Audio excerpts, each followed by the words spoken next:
শুরুর ইচ্ছা রয়েছে বাংলাদেশের। বছরের মার্চ পর্যন্ত বাংলাদেশের ঠাসা সূচি।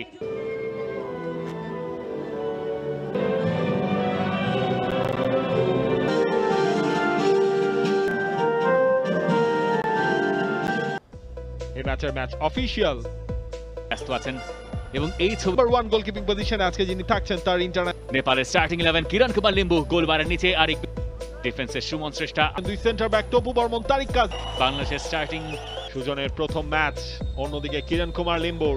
নেপাল আক্রমণে এবং সেখান থেকে একটা টাচ কাবরেরা এই বছর 3 ম্যাচের মধ্যে একটা ম্যাচ জিতে আসলে হয়েছিল। মিডফিল্ড থেকে বল যখন চমৎকার লং বল, যদিও অফসাইডে। এক্সপেরিয়েন্স ক্যাম্পেইনার আরো একবার অঞ্জন বিষ্টা দুজনের মাঝে সামনে বাড়িয়েছেন জুমকারকে, তপু বর্মনকে ছিটকে দিয়ে এবং তারপর তপু বর্মনকে টেনে ধরার রাকিব। কর্নার কিক থেকেই হামজা চৌধুরী তিনি গোল করেছিলেন। আউটসাইড অফ দ্য পোস্ট, হেডারটাও হয়েছে। তপুর ভালো হেডার ছিল যেটা কিরণ কুমার লিম্বু ম্যাচের কাছে শটটাও হলো আরো একবার, এবং সুমন রেজা অফসাইডে ছিলেন।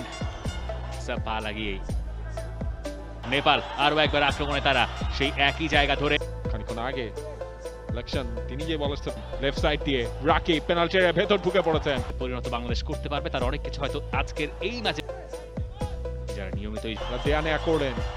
অঞ্জনের সাপ্লাই,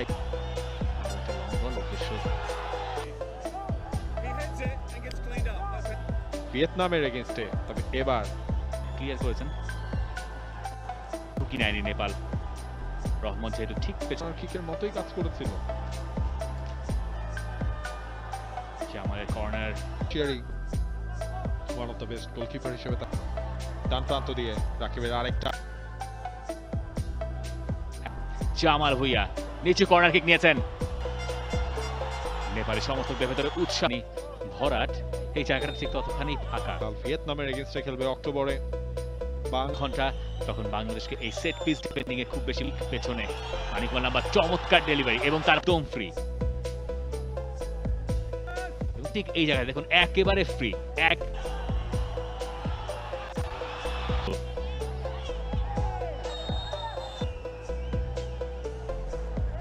এবার সাদুদ্দিন কার্ড দেখে ফেলছেন।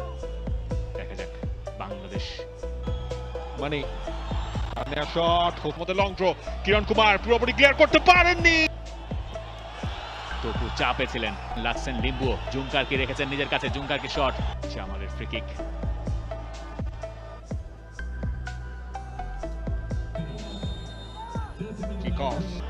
প্রথম টাচ, বল নিয়ে ছুটছিলেন জামাল, তিনি নেবেন ফ্রি কিকটা।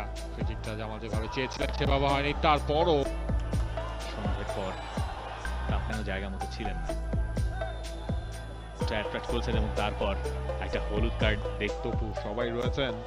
ফার্স্ট হেডারটা হয়েছে, একটা লং বল দিয়েছেন বাংলাদেশ ডিফেন্সের ঠিক পেছনে, তিনি বলে দিচ্ছেন ডিফেন্ডিং এ কি করতে হবে। অনেকটা লুক কিপার হোসেন সুজনকে, এবং হোসেন সুজন বলটা উড়িয়ে দিল। সাদউদ্দিন ওই জায়গায় চাপে পড়ে গিয়েছিলেন, ট্যাকেলটাই করেছিলেন। সে আলোচনায় পরে আসছি।